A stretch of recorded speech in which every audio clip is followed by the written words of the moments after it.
তো রাম রাম গাইস সবাইকে। তো কিছুদিন আগে আমাদের বাড়িতে মনসা পূজা হয়েছিল। ওটা আমাদের বাড়ির সবচেয়ে বড় পূজা, যেটা আমরা 1 বছর ধরে আশা করে থাকি। 1 বছর ধরে প্ল্যানিং করি কি হবে সেই পূজাতে। গোটা পাড়া আমাদের নিমন্ত্রণ করি, প্রসাদ বিতরণ করি, যতটুকু পারি ততটুকু করি, যতটুকু আমাদের দ্বারাই সম্ভব। তো পূজাটা তো আজকে দেখাবো তোমাদেরকে। তো দেখো কেমন হয়। বেশি ভিডিও বানাইনি, হালকা হালকা কিছু কিছু ক্লিপ ভিডিও করছি, তো ওটাই দেখাবো। আমার ভিডিও করতে পূজাটায় ভালো লাগে না, আমার পূজাতে মানে মন দিতে বেশি ভালো লাগে, তাই বেশি ভিডিও করিনি।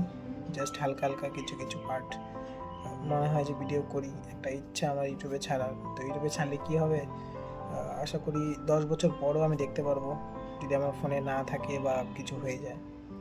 আমার পুরনো কিছু ভিডিও আছে, মোটামুটি যখন আমি ফার্স্ট ফোন নিয়েছিলাম, আই থিঙ্ক 6-7 বছর, 10 বছর এরকম হবে।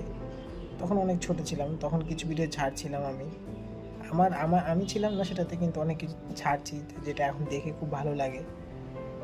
তো এই আশাতেই ছাড়ি। আমার অত আশা নেই যে কেউ দেখলো না দেখলো, কেউ দেখেও না ঠিক, বেশি কিছুজন দেখে, তো ওটাই ছাড়ি রাখি। আগের বছরও ছাড়ছিলাম, তো এবার একটু দেরি হয়ে গেছে, পুজোটা হয়ে গেছে মোটামুটি আমাদের 10-12 দিন হয়ে গেছে, তো ছাড়বো। তো দেখো, চলো দেখা যাক।